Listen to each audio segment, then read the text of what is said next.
Olá, sejam muito bem-vindos ao Falas da Educação. Aqui nesse programa, a gente sempre tem boas conversas sobre tudo que importa para a educação no país. Eu sou Priscila Rangel e hoje vamos falar sobre os 165 anos do INES, o Instituto Nacional de Educação de Surdos, que se tornou uma referência no que diz respeito à educação, profissionalização e socialização de surdos. E para falar desse tema, nós temos aqui convidados especiais, o diretor-geral do INES, Paulo André de Bulhões, e o chefe de gabinete da instituição, Humberto Gripe. E Paulo, eu queria te perguntar sobre a fundação do INES. Eu queria saber como foi, quando, por que essa instituição foi criada. O INES é muito importante para o Brasil, assim como para o mundo. Antes do INES, já tinha o Instituto Nacional de Surdos de Paris, na França, cujo foco era voltado para o ensino de surdos. Os alunos aprendiam em língua de sinais. O Instituto de Paris era referência mundial no âmbito do ensino para surdos. Um dos alunos desse instituto era o Ernest Rouet, que depois veio ao Brasil para fundar o Instituto Nacional de Educação de Surdos, com o apoio de Dom Pedro II em 1857.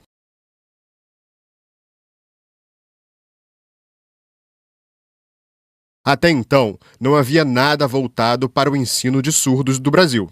Foi muito importante para agregar os surdos de todo o país. O INES é uma referência até hoje. E eu queria saber do Humberto, qual é o maior desafio da comunidade surda hoje em dia? Hoje, a comunidade surda segue desenvolvendo e enfrentando desafios na sociedade quanto à política linguística como um todo.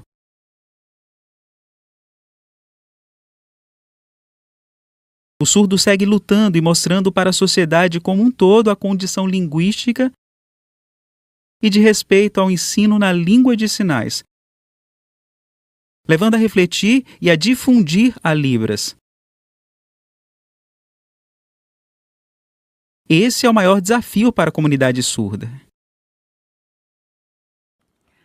E Paulo, quais são as diferentes áreas de atuação do INES?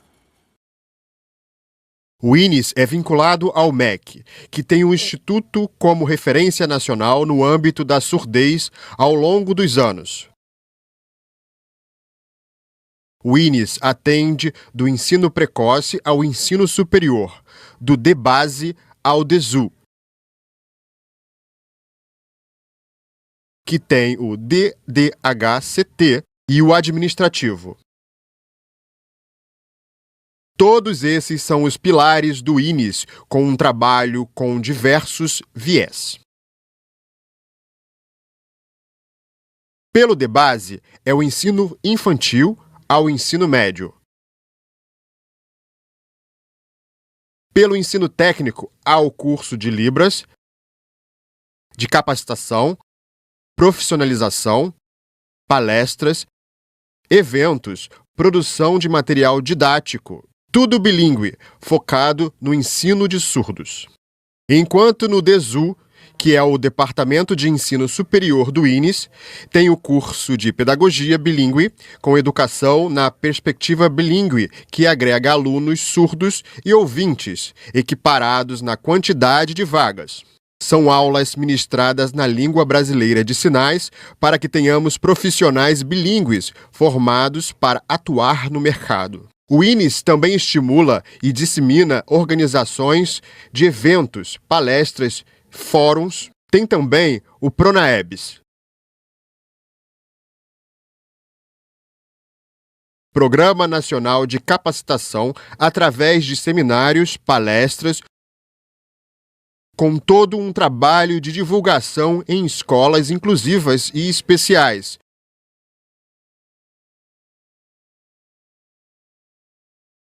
para que exista um modelo em comum de ensino bilíngue, que é o melhor modelo de educação para surdos.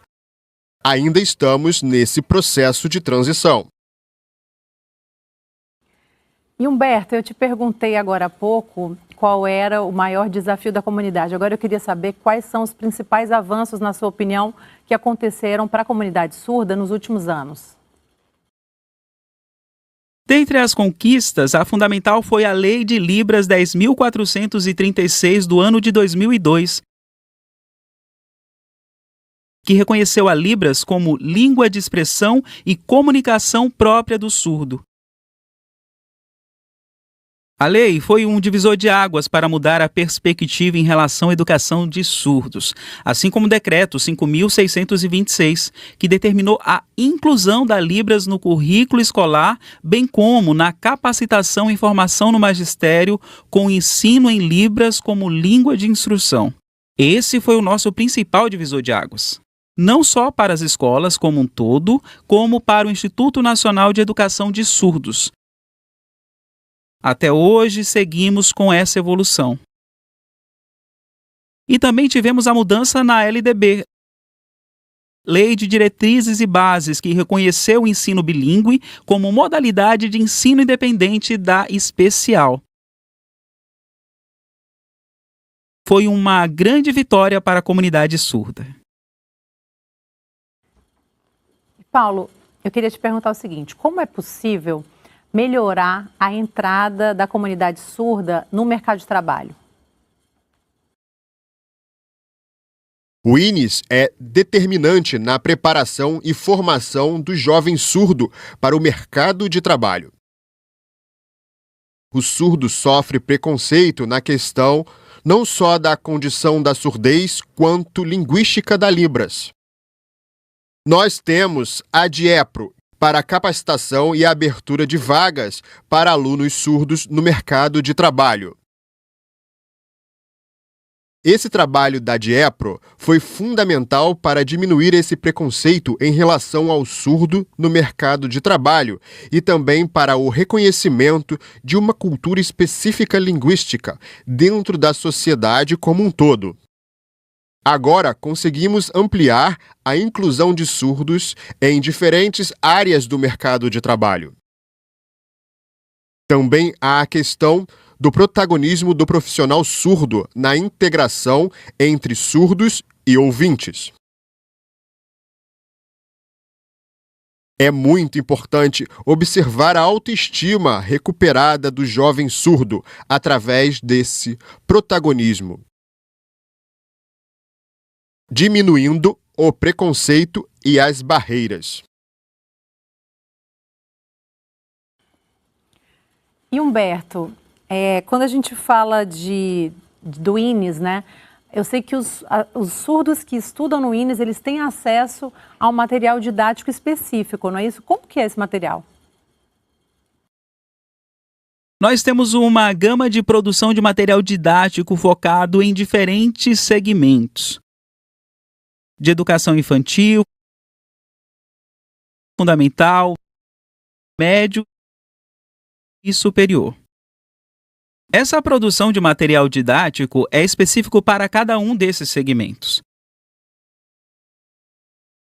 Junto ao corpo docente de cada um desses segmentos, são produzidos materiais focados em cada uma dessas áreas de ensino.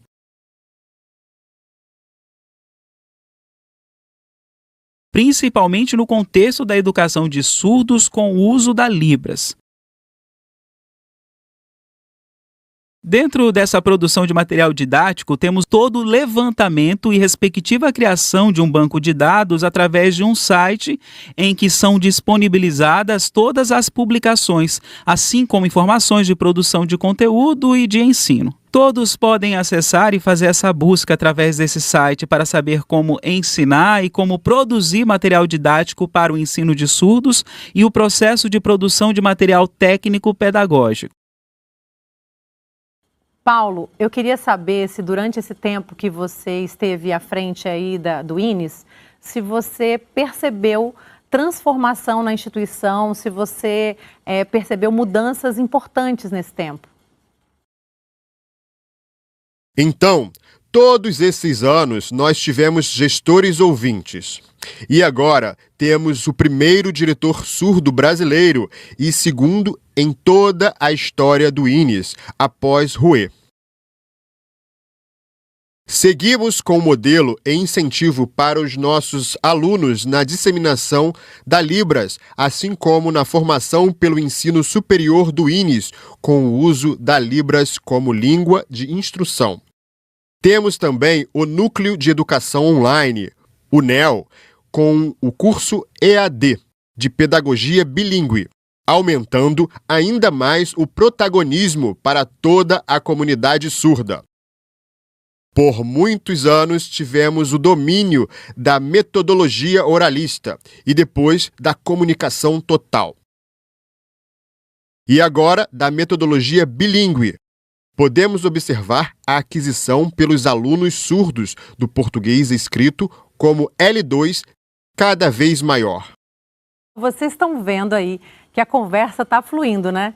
Seja em português ou em Libras, a gente dá um jeito e se comunica. Bom, agora nós vamos fazer um intervalo, mas rapidinho a gente volta com mais falas da educação.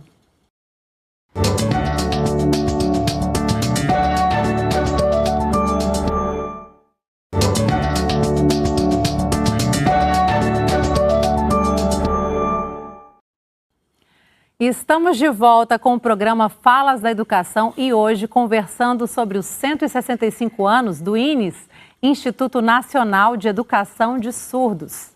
Eu queria agora perguntar para o Paulo e para o Humberto sobre a Libras, a língua brasileira de sinais. Paulo, você pode começar explicando para a gente o que é Libras? A Libras é a língua brasileira de sinais. É uma língua e não uma linguagem. A Libras é de comunicação e expressão própria do surdo. De comunicação em casa, nos momentos de lazer, no colégio, em viagens e encontros com os surdos de outros estados do Brasil com uma língua em comum. Como antes do INES havia o Instituto de Surdo de Paris, a Libras teve no primeiro momento grande influência da língua de sinais francesa. Depois foi mudando e se transformando, mas em 1880, no Congresso de Milão, o ensino da língua de sinais foi proibido. Mesmo assim, a língua de sinais não perdeu a sua força. Ela se manteve firme, sendo usada de forma escondida nos banheiros dos colégios, nas associações de surdos, dentre outros locais de encontro, em que a língua de sinais era usada para expressão e comunicação. A Libras voltava a ser difundida em viagens e encontros de associações. Depois, a Libras voltou a ser adotada na metodologia de ensino nas escolas para surdos e em toda a sociedade. E Humberto, para complementar a resposta do Paulo, qual a importância da criação dessa língua? No primeiro momento, tivemos a influência da LSF, Língua de Sinais Francesa. Depois foi acontecendo a modificação na estrutura da Libras de acordo com a cultura brasileira. Por isso, o INES, como a primeira escola voltada para surdos, foi determinante na disseminação da Libras ao agregar surdos do Brasil todo. Antes, o INES possuía o sistema de internato com alojamento para alunos que vinham de outros estados.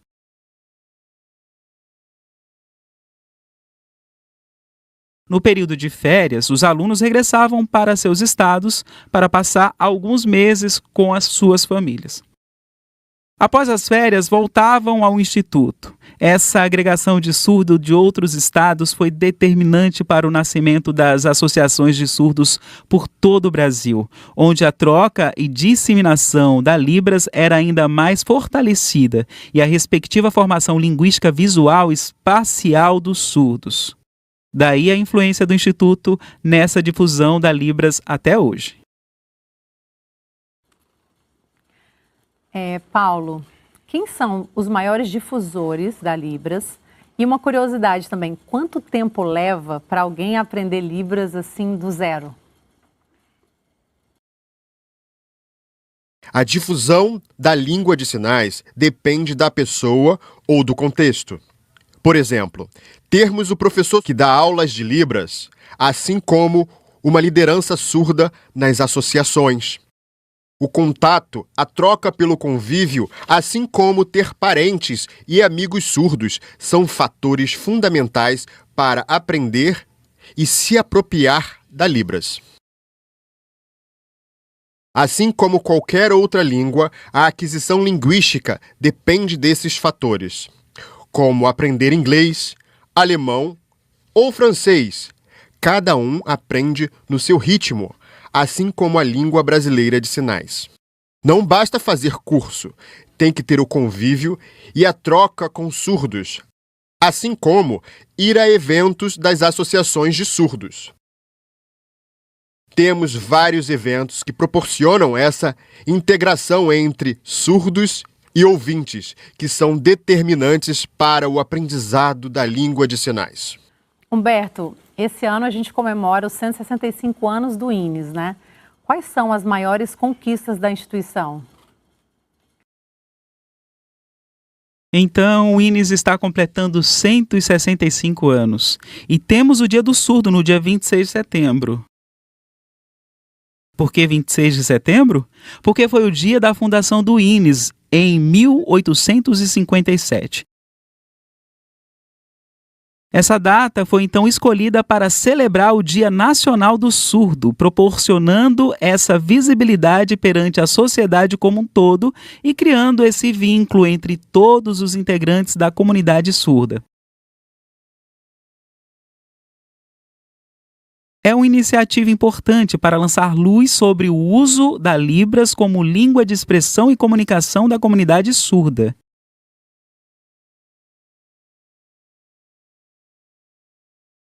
Nos seus 165 anos, o INES segue mostrando e realizando o seu trabalho de difusão e uso da Libras em família, entre aluno e corpo docente, sociedade como um todo e na metodologia bilíngue nas escolas.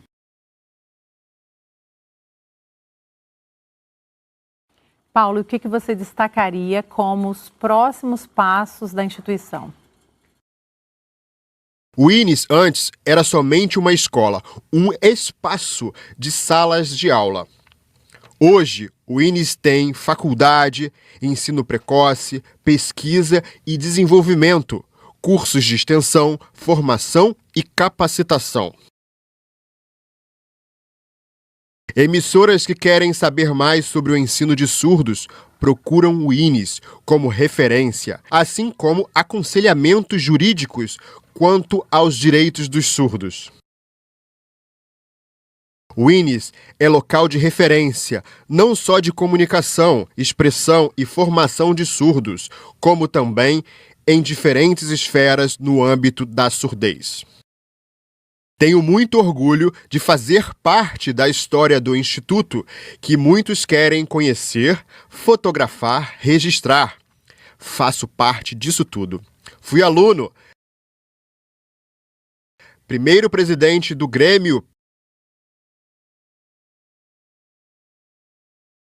Fui pioneiro em projetos de contratação e gestão.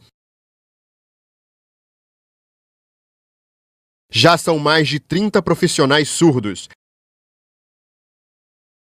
assim como intérpretes e alunos surdos fluentes na Libra no Instituto. Antes acontecia uma segregação entre grupos que oralizavam e grupos que sinalizavam. Agora acontece essa integração entre esses grupos na comunicação em Libras. Mesmo que seja no nível básico, eu desejo que todo o corpo de funcionários do Instituto se comunique na língua brasileira de sinais, para que o INES seja um ambiente linguístico, visual e espacial. E Humberto, para você também, quais são os próximos passos? O que a instituição quer conquistar? Eu sou muito grato ao INES pela minha trajetória. Fui aluno, fui professor, assessor da direção-geral e agora chefe de gabinete. Sou grato por todo o aprendizado, assim como por todas as atribuições a mim confiadas.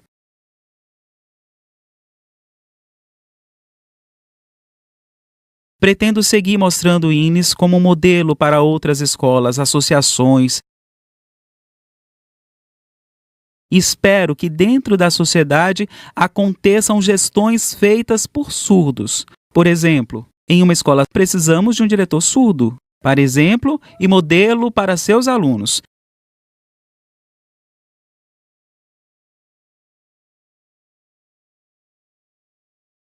Precisamos seguir como modelo com surdos em cargos de diretoria e coordenação, com o protagonismo da gestão surda como é feito no INES. E Paulo, o INES ele tem professores ouvintes e professores surdos, né? Como é esse processo de formação de professores? O INES possui vários cursos de profissionalização e capacitação. A maioria dos professores é de ouvintes. A formação de professores surdos é, em sua maioria, em letras libras. Há muitos professores que aceitam lecionar em libras, porém, por muitos anos, foram dependentes dos intérpretes em sala de aula. A intenção é tornar os professores cada vez mais independentes e termos os intérpretes apenas em palestras e reuniões. Em sala de aula, é fundamental o uso da Libras como língua de instrução para que o aluno surdo tenha essa troca direta com o professor. Essa é a nossa meta. Na direção do INES, temos esse trabalho de equiparidade entre surdos e ouvintes, em que trabalhamos em conjunto perfeitamente na língua de sinais. Importante nas escolas, assim como no Instituto, acontecer essa equiparidade entre surdos e ouvintes, no uso da Libras, tanto na coordenação, profissionalização, capacitação e cargos de gestão, e também em empresas com surdos em cargos de chefia. E Humberto, que outros serviços também, que a gente ainda não comentou, o INES oferece para a comunidade surda? O INES tem esse trabalho de preparação para surdos ingressarem no mercado de trabalho através da DIEPRO.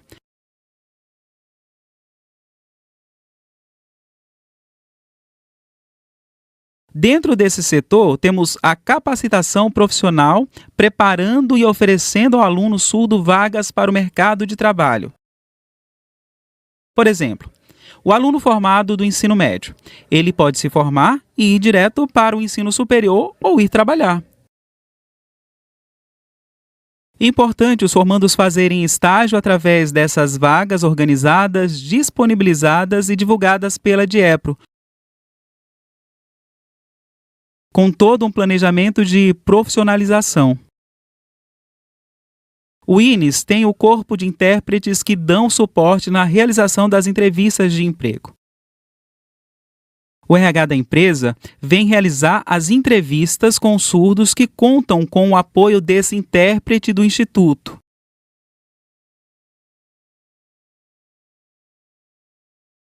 Esse trabalho da DIEPRO não se restringe aos alunos do INES, é voltado também para jovens surdos formando de outras escolas.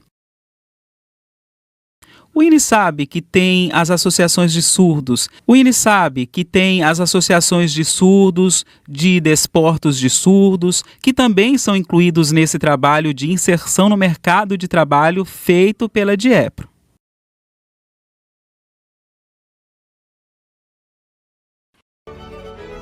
Unip, educação por sua escolha. Olha, essa conversa está muito boa, mas o programa já está chegando ao fim. Humberto Gripe, chefe de gabinete do INES, muito obrigada pela participação no programa. Se quiser falar mais alguma coisa, esse é o momento. Gostaria de complementar que o INES, principalmente na difusão da língua brasileira de sinais, segue como um modelo perante a sociedade. E também na difusão de novas escolas bilíngues pelo Brasil. Divulgando a importância através de palestras, fóruns, para que as escolas bilíngues continuem sendo criadas por todo o Brasil para que não haja essa dependência exclusiva do INES. Obrigada. Paulo André de Bulhões, diretor-geral do INES, muito obrigada também pela presença. Não sei se você quer deixar aí algum recado para quem está nos assistindo agora. O INES gostaria de agradecer a todos os surdos e ouvintes e convidar todos vocês que queiram aprender Libras para virem até o Instituto. Nesses 165 anos, oferecemos desde o ensino básico até o superior, tanto presencial quanto online, com capacitação e aprendizado.